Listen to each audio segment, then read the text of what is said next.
बिहार दौरे पर आए हैं, कोई लगता क्या फैक्टर होगा?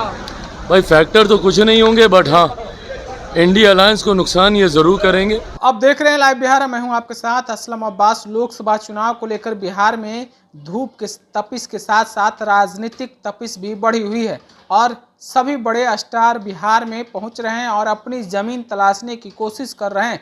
इसी बीच AIMIM के अध्यक्ष बैरिस्टर असदुद्दीन ओवैसी पटना पहुंचे हैं और इसी सवाल पर जब पत्रकारों ने चिराग पासवान से पूछा क्या NDA को नुकसान होने वाला है, क्या कुछ बिहार में फैक्टर है, तो उन्होंने बहुत ही तिलमिलाते हुए कहा है कि NDA या बिहार में कोई फैक्टर तो नहीं है, लेकिन INDI गठबंधन यानी महागठबंधन को वो नुकसान जरूर पहुंचा सकते हैं। इसके अलावा असदुद्दीन ओवैसी के बारे में चिराग पासवान क्या कुछ बोल रहे हैं, जरा आप सुन लीजिए। बिहार दौरे पर आए हैं, कोई लगता क्या फैक्टर होगा?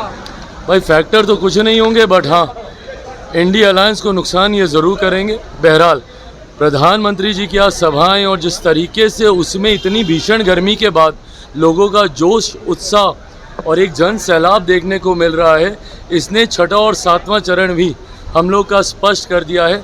400 पार अब करने से कोई नहीं रोक सकता। तो अभी आपने चिराग पासवान को सुना है, उन्होंने साफ साफ कहा है कि जिस तरीके से बिहार में और देश में माहौल है उससे असदुद्दीन ओवैसी कोई फैक्टर है ही नहीं और कुछ NDA को तो फर्क नहीं पड़ने वाला है। NDA मजबूती से 400 पार की ओर जा रहा है और उन्होंने प्रधानमंत्री मोदी के बारे में बोलते हुए साफ साफ कहा है कि जिस तरीके से इस भीषण गर्मी में नरेंद्र मोदी को लोग सुनने पहुंच रहे हैं, नरेंद्र मोदी को लोग देखने पहुंच रहे हैं, उनकी बातों को लोग सुन रहे हैं, उससे अब तो पूरी तरीके से छठे और सातवें चरण में स्पष्ट हो गया है कि NDA 400 पार जा रहा है और कहीं कोई रुकावट नहीं है। दूसरी तरफ महागठबंधन पर भी उन्होंने कहा है कि महागठबंधन का बिहार में खाता नहीं खुलने वाला है। इस बार 40 में 40 सीट हम लोग जीत रहे हैं और INDI के बारे में उन्होंने साफ साफ कहा कि असदुद्दीन ओवैसी अगर कोई फैक्टर होंगे भी तो नुकसान इन्हीं को होना है। NDA तो बिहार के साथ साथ पूरे देश में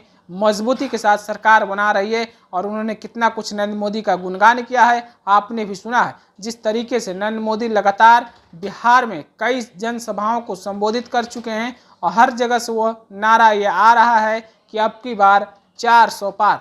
तो आप अपनी प्रतिक्रिया क्या रखते हैं असदुद्दीन ओवैसी को लेकर? क्या सचमुच में बिहार में कोई फैक्टर नहीं है? चिराग पासवान जो कह रहे हैं उसमें कितनी सच्चाई है? हमें प्रतिक्रिया में ज़रूर दीजिएगा। आपका बहुत बहुत शुक्रिया। YouTube पर सब्सक्राइब और Facebook पर लाइक ज़रूर करें।